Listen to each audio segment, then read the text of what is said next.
मैं बलवंत सिंह यादव, अध्यापक, Gandhi inter college Quba, महनाजपुर, Azamgarh. Sanskrit व्याकरण में संधि प्रकरण चल रहा है।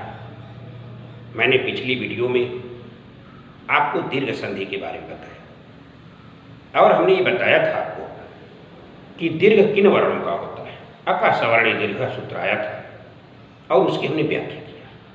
आज हम आपको गुण संधि के बारे में बताएंगे। आइए देखते हैं गुण संधि।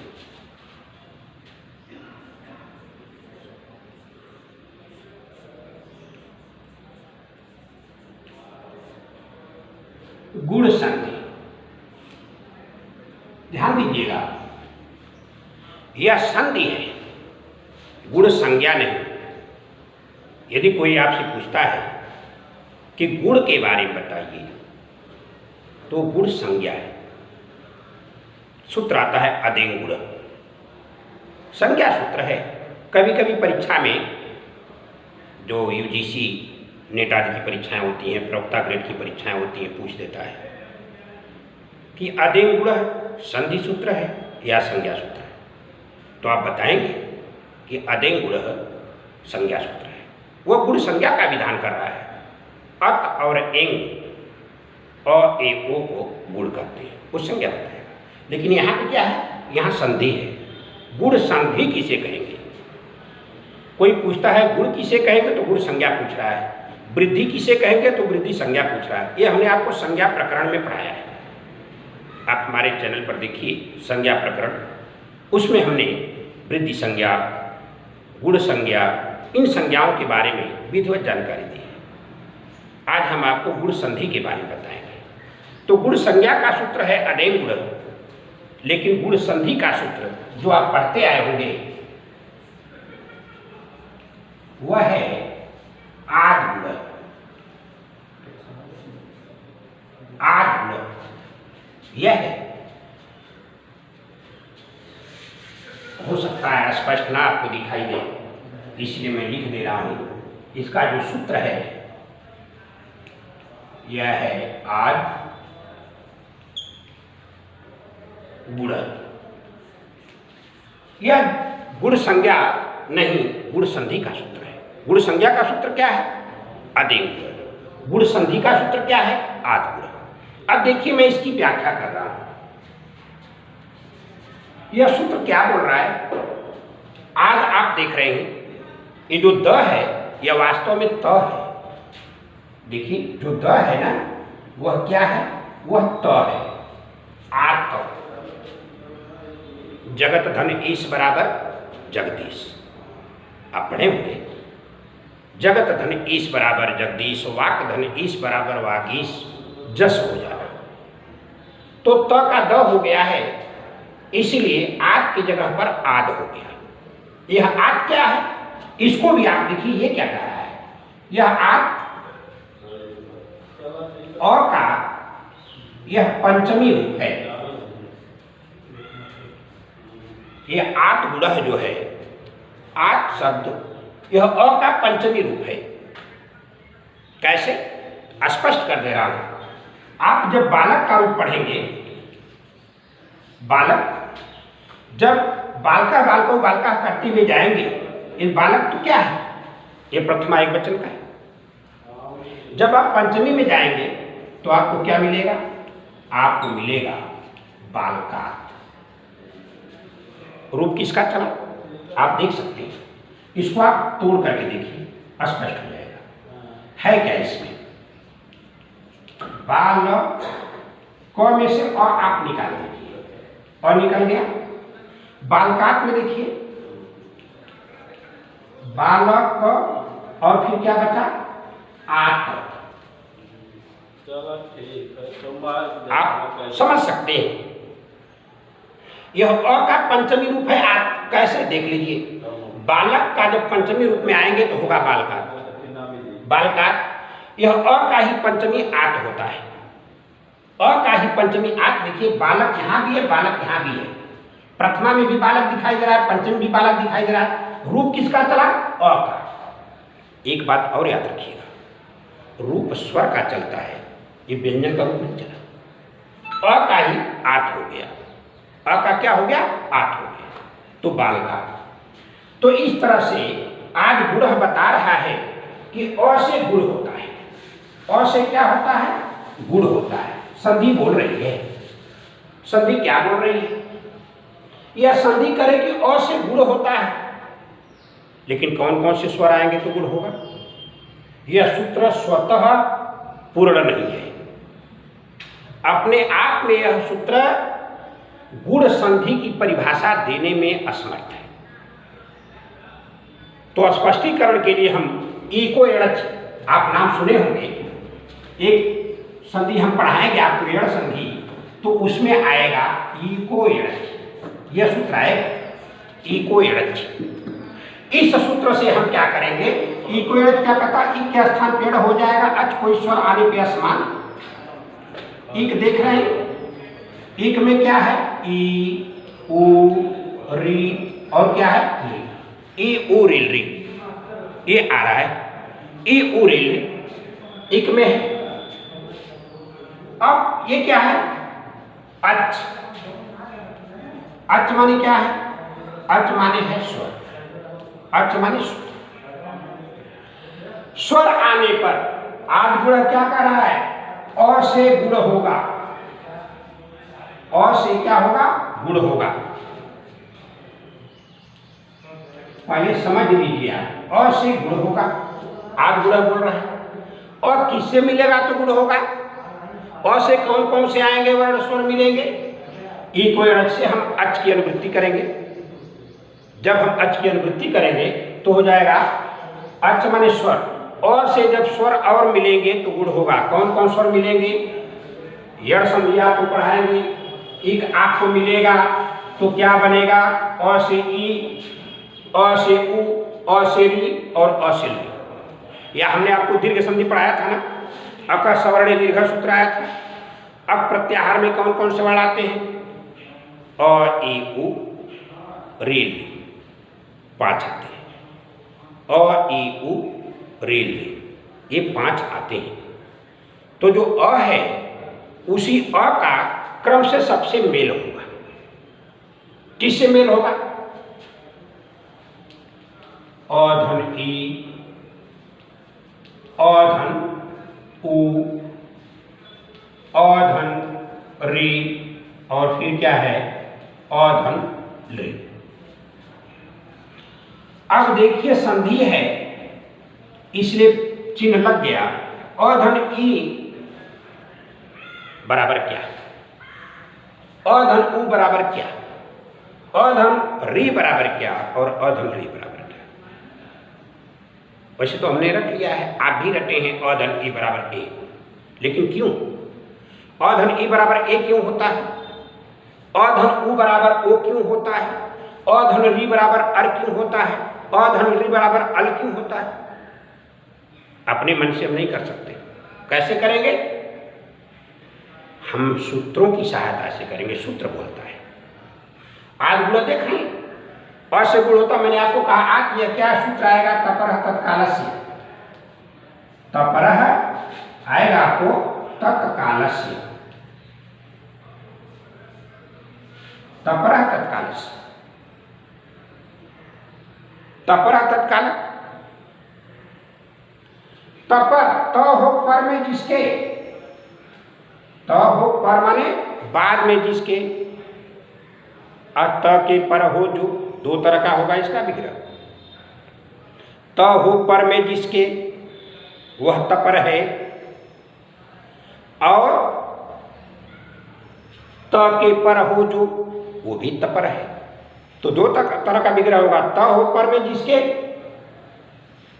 त हो पर में जिसके आ गया आत, त के पर हो जो वो भी तपर है। अधेंग गुण आप देखें, संज्ञा विधायक सूत्र अधेंग गुण अत धन एंग, त अ के पर है और त के बाद क्या है ए, यही न है, अत धन एंग अधेंग। ये जो अत में त है वह अ के पर है, बाद में है, और जो ए है वह त के पर है, बाद में है। तो इस तरह से तपर शब्द की, तपर तत्काल देखेंगे तपर तत्काल। ये जो तपर है वह अपने काल का बोध कराएगा, उच्चारण काल का बोध कराएगा। अणुदित सवर्ण से च प्रत्यय सूत्राएगा। अणुदित सवर्ण से च प्रत्यय सूत्राएगा। आपको हमने पढ़ाया है। अण और उदित अपने सवर्णी का भी बोध कराते हैं। अणुदित सवर्ण च प्रत्यय, अण और उदित अपने सवर्णी का भी बोध कराते हैं। उदित में कुचु टुकु हो गया, अण में अ ई उ रे रे ए ओ ये सब है। अण में मैंने उस दिन बताया था। तो यह अपने सवर्णी का बोध कराएगा। क्या मतलब? सवर्णी क्या होता है? तुल्यास्य प्रयत्नम सवर्णम, उच्चारण स्थान समान हो, उच्चारण प्रयत्न समान हो तो उसे सवर्णी कहते हैं। अ का सवर्णी क्या हो जाएगा? आ। ये सवर्णी अ आ, ये क्या है? ये सवर्णी। तो अपने काल का उच्चारण काल का बोध कराएगा। सिर्फ अ नहीं, आ भी हो जाएगा। अधन ई हो अथवा आधन ई हो, अधन उ हो अथवा आधन हो। ये नहीं कि सिर्फ अ ही होगा। ये तो आठ लिखा है, अ का पंचमी है, अ से गुण होगा। सिर्फ सूत्र बोल रहा है अधन ई बराबर ए, अधन उ बराबर ओ, अधन वी बराबर अर, अधन वी बराबर अर। कैसे? अधन ई बराबर ए क्यों होगा? समझने की बात है, क्योंकि आप कंपटीशन में बैठेंगे, अच्छे कंपटीशन में बैठेंगे। समझिए अधन ई बराबर ए क्यों होता है। आइए उच्चारण स्थान की तरफ हम चलते हैं। उच्चारण स्थान हम पढ़ाते समय आपको बताए थे। जब मैं उच्चारण स्थान पढ़ा रहा था तो हमने आपको बताया था, अभी पढ़े होंगे, जब अकुह विसर्जनीयानाम कंठ इचु यसानाम तालु ऋतुरसाणाम मूर्धा लुकुलसानाम दंता उपधमानीयानाम ओष्ठौ नियमगणनानाम नासिका च। सब पढ़ाया। ए दैतो कंठ तालु, ए दैतो कंठ तालु। ध्यान दीजिएगा, सूत्र क्या बोला? ए दैतो कंठ तालु, ए दैतो कंठ तालु। उच्चारण स्थान आया था। कंठ और तालु मिलेंगे तो क्या बनेंगे? कंठ और तालु मिलेंगे तो क्या बनेंगे? एत बनेगा और क्या बनेगा? ऐत बनेगा। ध्यान दीजिएगा, ए दैतो कंठ तालु मिलेगा, कंठ प्लस तालु, कंठ और तालु मिलेगा तो एत बनेगा, ऐत बनेगा। हलंतम से लोप होगा, बचेगा क्या? ए और क्या बचेगा? ऐ। हम गुण संधि पढ़ रहे हैं। गुण कहते किसको हैं? और ए ओ को गुण कहते हैं। तो हमें क्या लेना है? ए, ऐ नहीं लेना है। वृद्धि संज्ञक है ऐ, गुण संज्ञक क्या है? ए। तो कहने का मतलब कंठ और तालु मिलेगा तो ए बनेगा। गुण संज्ञा विधान में कंठ और तालु मिलेगा तो क्या बनेगा? ए बनेगा। ध्यान से समझिएगा मैं क्या बताने जा रहा हूं। कंठ और तालु मिलेगा तो ए बनेगा। आइए यहां देखते हैं। कंठ और तालु मिलेगा तो ए बनेगा, सूत्र बोल रहा है। आप आ जाइए। और क्या है? अ है कंठ, कंठ वर्ण है। क्यों? अकुह विसर्जनीयानाम कंठ, कहां से निकल रहा है? कंठ। कंठ। ई क्या है? यह है तालु। ईचु यसानाम तालु, ई जीवा टेढ़ी होकर तालु के पास आ जा रही। ई तो कंठ और तालु मिलेगा, कंठ और तालु मिल गया। अ प्लस ई का अर्थ है कंठ प्लस तालु। बात फिर समझिए। अ धन ई का मतलब क्या? कंठ धन तालु। कंठ धन तालु मिलेगा तो क्या बनेगा? सूत्र बोल रहा है जाए तो कंठ तालु। कंठ और तालु मिलेगा तो गुण में ए बनेगा, अर्थात अ धन ई मिलेगा तो क्या बनेगा? ए बनेगा। अ धन ई मिलेगा तो ए बनेगा। ये आपको समझ लेना चाहिए कि अ धन ई मिलेगा तो ए बनेगा। आप रटे हैं, अपने से नहीं बनता है, सूत्र बोलता है। अब अ धन उ मिलेगा तो क्या बनेगा? सूत्र देखिए। अ धन उ बराबर क्या? अ धन उ बराबर क्या? आपने सूत्र पढ़ा है उदावतो कंठस्थम। उदावतो क्या कह रहा है? ये कह रहा है ओत धन औत। कब? कंठ प्लस ओष्ठ। देख लीजिए, कंठ और ओष्ठ आ गया, कंठ और ओष्ठ आ गया, ओत तो मतलब हलंत्यम से त का लोप हो जाएगा, बचेगा क्या? ओ और क्या है? आपको गुण संधि पढ़ना है। गुण किसे कहेंगे? ओ को कहेंगे। अ ए ओ, यही ना, अ ए ओ। अ तो वृद्धि संज्ञक है, इसलिए हमको इससे नहीं लेना है। क्या लेना है? ओ। कब लेना है? कंठ और ओष्ठ मिलने पर। जब कंठ और ओष्ठ मिलकर एक होगा, दोनों मिलेगा तो क्या निकलेगा? ओ। याद रखिएगा, जब कंठ और तालु मिला था तो ए निकला था। जब कंठ और ओष्ठ दोनों मिलेंगे तो क्या निकलेगा? ओ। आप समझ सकते हैं। ओ बोलकर देखिए, ओ, ओठ भी और कंठ भी खुला है। ओ, कंठ और ओष्ठ, क्योंकि उपदमानिया नाम ओष्ठ हमने आपको पढ़ाया था। तो कंठ और ओष्ठ मिलेंगे तो ओ। आइए यहां देखते हैं, और क्या है? आपको हमने बताया था, अकंठ स्थानीय है। ऊ क्या है? यह ओष्ठ का है। ऊ जब निकलेगा, कहां से निकलेगा? ओष्ठ से। ऊ देखिए, ऊ ओठ सिकुड़ करके बाहर आ रहा है, ऊ। तो अकंठ है, ऊ क्या है? ओष्ठ है। अ प्लस ऊ का मतलब कंठ प्लस ओष्ठ। जब कंठ और ओष्ठ मिलेगा तो क्या बनेगा? सूत्र बोला है, उदावतो कंठोष्ठम। सूत्र बोल रहा है, देखिए, उदावतो कंठोष्ठम। ओ आओ, कंठ और ओष्ठ के मिलने पर ओ आओ बनेगा। तो यहाँ ओ हो गया है, क्या? आओ हो गया। आओ नहीं लेना, ओ लेना है। अ धन ऊ बराबर क्या हो जाएगा? ओ। बात समझिए, अ धन ऊ बराबर ओ। सूत्र से उदावतो कंठोष्ठम, हृदयतो कंठ तालु। आप समझेंगे तब आसान रहेगा, नहीं समझेंगे तो बात समझ में नहीं आएगी। कोई बृहस्पति भी आकर समझाएं, देवगुरु बृहस्पति भी आकर समझाएं, तो आप नहीं समझ पाएंगे अगर समझने के लिए आप इच्छुक नहीं हैं। तो अ धन ई बराबर ए, अ धन ऊ बराबर ओ। आप पढ़ते आए हैं, गुण संधि आप पढ़े हैं, तो उसमें आपको मिला होगा अ धन ई बराबर, रट लिए, ए। अ धन ऊ बराबर ओ। लेकिन क्यों होता है? ये सूत्र बोलता है,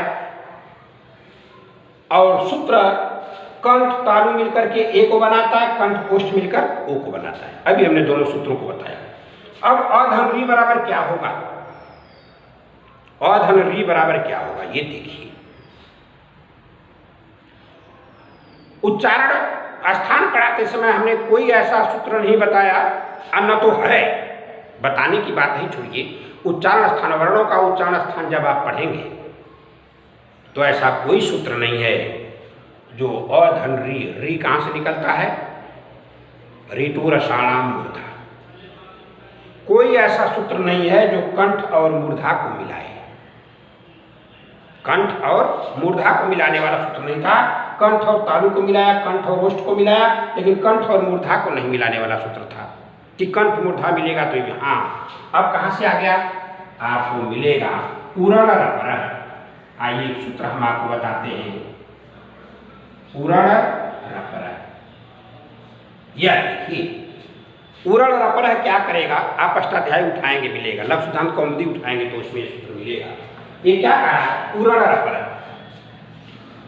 उरण रपर क्या कर रहा है? तोड़िए पहले तब समझेगा। यह है क्या? उह धन अड़, उह धन अड़। आप कहेंगे ये क्या कर दिया आपने? मैंने सही किया है। उरण शब्द जो देख रहे हैं ना, उह धन अड़ से बना है। अड़ तो आप समझ ही रहे हैं, अयुर, आप समझ रहे हैं। उह क्या है? अड़ तो अ ई उ, रे रे, ए ओ, ऐ अ, यहां तक जाकर के आप लड़ तक जाएंगे तो अड़ बनेगा। अड़ माने सिर्फ ऐ उड़ नहीं, अ ई उड़, रे रिक, ए उंग, आयोच, हैवरक, छठवें सूत्र तक आप जाएंगे। तो उह धन अड़ से क्या बना? उरण। ये उह क्या है? उह क्या है? यह री का खष्टी रूप है, याद रखिएगा। उह क्या है? उह जो है यह री का षष्ठी रूप है। जब रूप आप पढ़ेंगे ना तो री स्वर का षष्ठी में आप जब पहुंचेंगे रूप लेकर के तो क्या बनेगा? उ।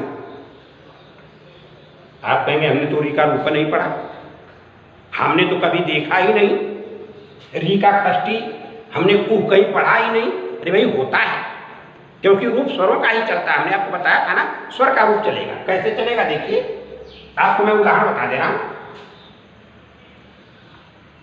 आप मातृ या पितृ जानते हैं, शब्द रूप गुरु जी याद कराए होंगे। पितृ पिता पितरों की तरह, तो ये मातृ है, ठीक। मातृ का जब रूप आप लेकर आएंगे, इस मातृ में है क्या? इसको तोड़ दीजिए, मात धन री। मैं आपको समझा रहा हूं, मैं आपको समझाने जा रहा हूं कि री का षष्ठी जब आएगा तो ऊ बन जाएगा, और मातृ का जब षष्ठी में आप आएंगे तो क्या बनता है? मातु। मातृ के षष्ठी में क्या बनेगा? मातु। मातु को आप तोड़ दीजिए, अलग अलग कर दीजिए। मात तो दोनों में है, और इधर क्या है? ऊ। क्या है? देखिए, मातृ का षष्ठी मातु। कैसे? देखिए मैंने तोड़ दिया, मातृ प्रथमा में मात री हमने अलग अलग कर दिया, और षष्ठी का जो मातु बनता है उसको हमने अलग अलग कर दिया। मात तो दोनों में है, लेकिन री का ही षष्ठी में आते आते क्या बन गया? ऊ बन गया। ऊ। ऊ का मतलब क्या होता है? री का, री की, काकी की। तो यहां उरण रपरा का था उह धन अड़। उह माने री का, क्योंकि री का ही षष्ठी ऊ है, और षष्ठी का विभक्ति क्या है? चिन्ह क्या है? काकी की। तो इस तरह से उह बोल रहा है री का, क्योंकि ऊ री का षष्ठी है ना, री का षष्ठी ऊ है। जैसे बालक का षष्ठी बालकस्य, यही होता है बालकस्य। राम का रामस्य, तो रामस्य अगर आ जाए तब क्या कहेंगे? राम का, राम की, राम के, यही कहेंगे। तो उह जब आ गया, उह का मतलब री का। ये बात आप समझ गए? तो उह क्या है? री का षष्ठी रूप है। उह धन अड़। उह माने री का, जब अड़ माने अ ई उ री री ए ओ आदि से जब मेल होगा तब री का, वो देखें, ऊ शब्द का अर्थ होता है री का। री का जब अड़ से मेल होगा तो री र बनेगा, और र क्या होगा? पर माने बाद में हो जाएगा। र पर, देखिए र पर, र बाद में हो जाएगा। र जब बाद में होगा, देखिए यहां पर अधन री, अ क्या है? अड़ है। अ क्या है? अड़, अड़ प्रत्याहार है भाई। यह री बाद में होकर र बनेगा, र बाद में हो जाएगा, तो अ का री से मेल होगा तो क्या हो जाएगा? अर। देखिए, और फिर क्या है? र। और री का र होगा, और र पर माने बाद में होगा, तो अधन री बराबर अ, अधन री बराबर अल, अधन री बराबर अल। आप कहेंगे ये कहां मिलेगा? रिलियो और भेद सूत्र आपको मिलेगा। आप जब पढ़ेंगे तो आपको एक सूत्र मिलेगा, रिलियो र भेद, यह सूत्र मिलेगा। यह सूत्र कहेगा री और री में कोई भेद नहीं है, अभेद भेद नहीं है, इसलिए री और री का दोनों का संयुक्त जो रूप भेद होता है 30 होता है प्रकार। री और री, क्योंकि री 12 प्रकार का और री 18 प्रकार, इसके भेद होते हैं तो 30 हो जाते हैं। तो जैसे री का र हुआ तो री का ल हो जाएगा, यह री का र पर होता है तो री का ल पर हो जाएगा। तो री का र पर होगा, अर से मिलकर के तो क्या बनेगा? जैसे अ से री मिला तो अर, ठीक है भाई। अ धन री मिला तो क्या हो गया?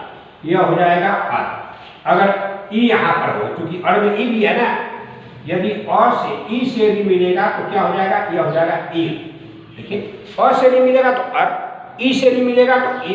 अगर ऊ से मिल गया तो क्या हो जाएगा? यह हो जाएगा उ। अल इल उल ऐसे होगा। अगर री है तो अल इल उल हो जाएगा।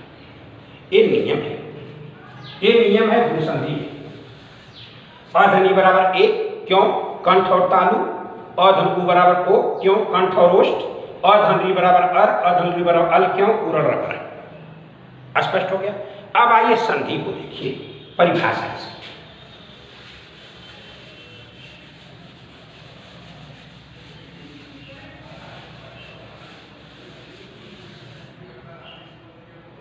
मैंने आपको बताया था कि संधि में दो पद होते हैं। प्लस के जो पहले होता है उसको हम क्या कहते हैं?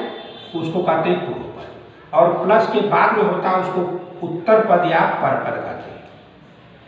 उत्तर माने बात, पर माने बात।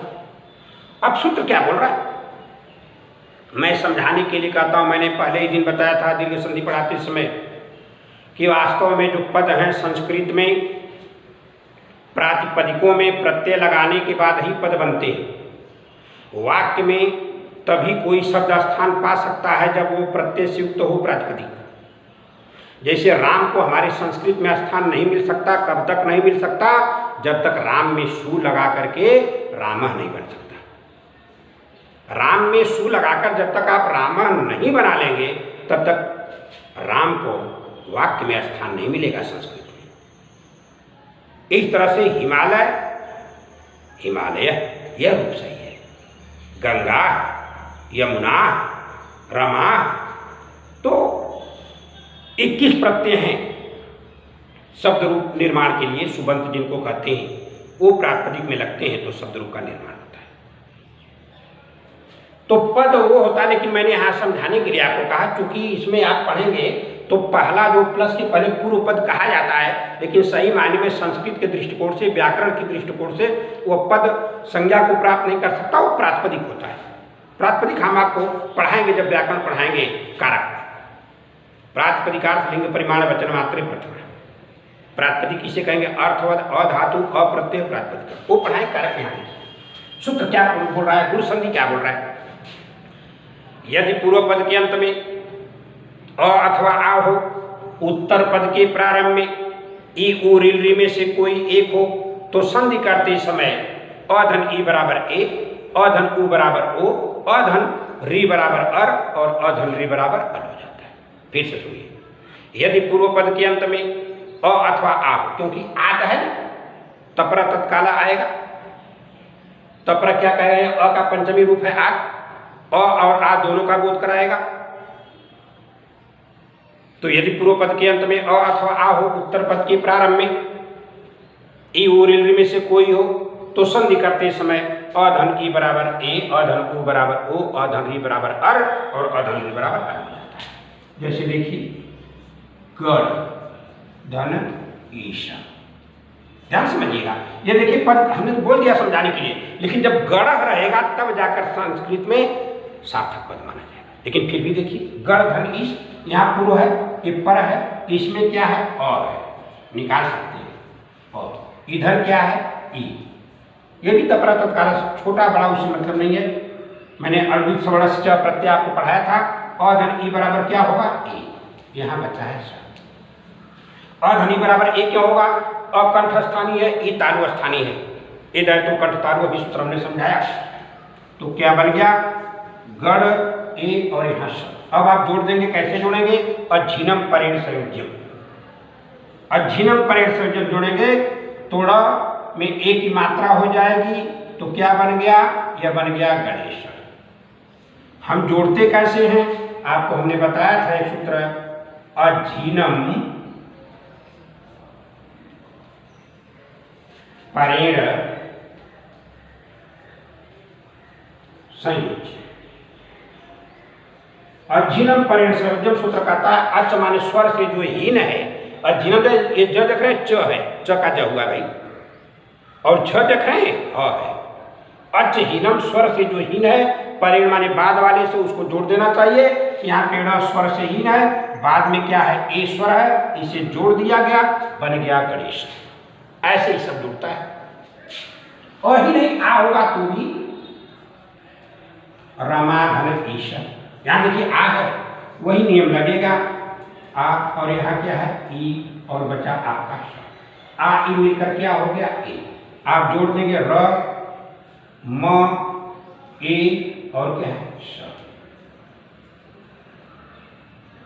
अब आप जोड़ दीजिए झिनम परेण संयोज्यम से र, म में एक ही मात्रा, क्या बन गया? रमेश। ऐसे ही सब बन जाएगा, जो भी आप चाहेंगे आप बना लेंगे। तमाम उदाहरण पड़े हुए हैं, बना लेंगे।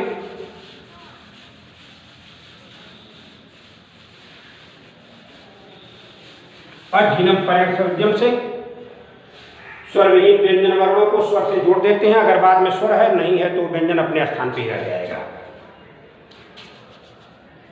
ठीक है, नहीं है तो अपने स्थान पे ही रह जाएगा। अगर है तो कोई बात नहीं, अगर है तो जैसे अब यहां देखिए, देव धन ऋषि।